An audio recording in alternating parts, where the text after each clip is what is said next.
I'm very excited today to be in a position where we can explain what's going on with the egg harvesting legislation that the Queensland government has just passed. This legislation is going to be catastrophic for crocodiles, and against all the advice from the most comprehensive science conducted today on crocodiles and their behavior, the legislation has been passed.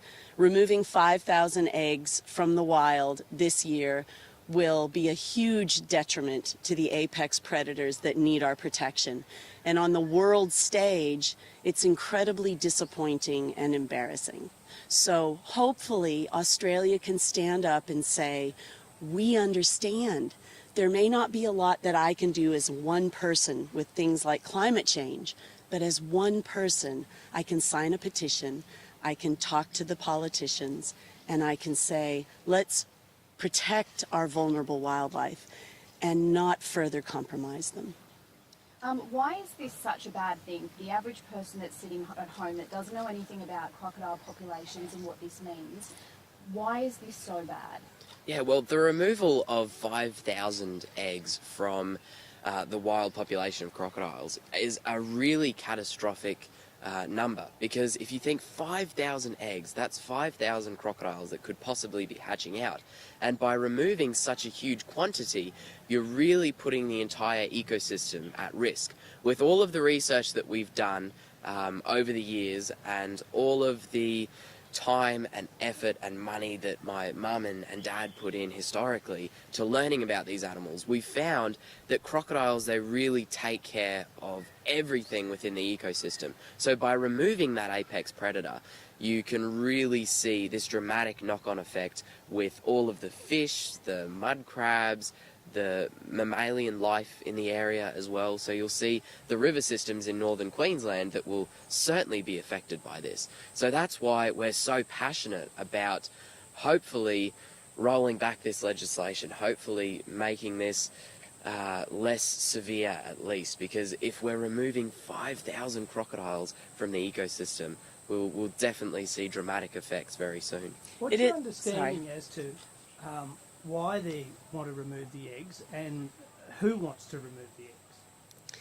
So the logic behind why this is happening really eludes me. So there's been no real definite explanation. This is going to commercially benefit an industry that provides about 2% of our leather trade. But when you're dealing with wildlife trafficking, the legal market enables the illegal market.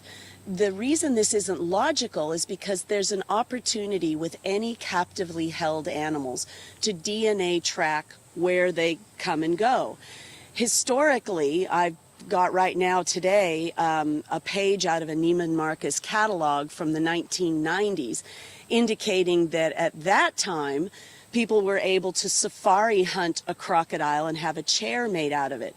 At that time when I approached the government, it had been illegal to do that for more than 20 years, and it quietly went away without any repercussions. How is that possible? Our biosecurity teams are among the best in the world. How were crocodile skins illegally leaving the country in order to be taken up by a department store chain? Clearly, these skins were moving through a legal process, and the fear is that this enables it to happen again. And we're also concerned about the policing. The policing system and the science system that's been requested is for the very people removing the eggs to make sure they take the correct number of eggs from these remote locations, to make sure that the young crocodile population numbers aren't affected, and that the overall crocodile numbers aren't affected. Our research has indicated there are dozens of crocodiles in river systems, not even hundreds. After 12 years of catching crocodiles at the Steve Irwin Wildlife Reserve, we have 175 crocodiles in our study system. So we're not even seeing hundreds of crocs. So this is a compromise that is very curious. Why? When we ask the question, the answers we get are also confusing. The Department of Environment is saying this is going to be good for crocodiles because with less hatchlings, they have more of a chance of success. What? So everything eats a baby crocodile. They're this big. Fish, birds of prey, all kinds of animals prey on baby crocs. If you've got less crocodiles being preyed on by the same predators, clearly you'd have less crocodiles.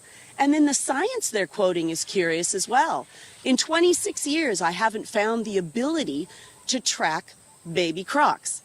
Now science is coming out with a tracker that you can actually implant in a hatchling crocodile, which, if the crocodile is eaten, dissolves, and you can then track the animal that ate them. This is such new science, we can't even get our hands on it yet. That's the future science. And yet the department is quoting numbers as if they know. They don't. We don't know if 1 in 200 hatchlings survive to maturity, 1 in 1,000, 1 in 10,000. But I'll tell you what we do know. We do know that baby crocodiles, just like sea turtles, hatch out a male or a female depending on the temperature. And with climate change, everything's getting warmer. So we're going to see more of a single gender of crocodiles than multiple genders. That's going to be a catastrophe. Then removing the eggs further compromises them. And I'm suggesting if we can leave this ecosystem alone, we've got a better chance for our healthy rivers. Do you know the Wenlock River has the highest biodiversity of freshwater fish in the entire country? That's because it has the most crocodiles. When we compromise crocodiles and we start losing the river's integrity, that's where we're going to find out that water is our most valuable resource and you can't eat money.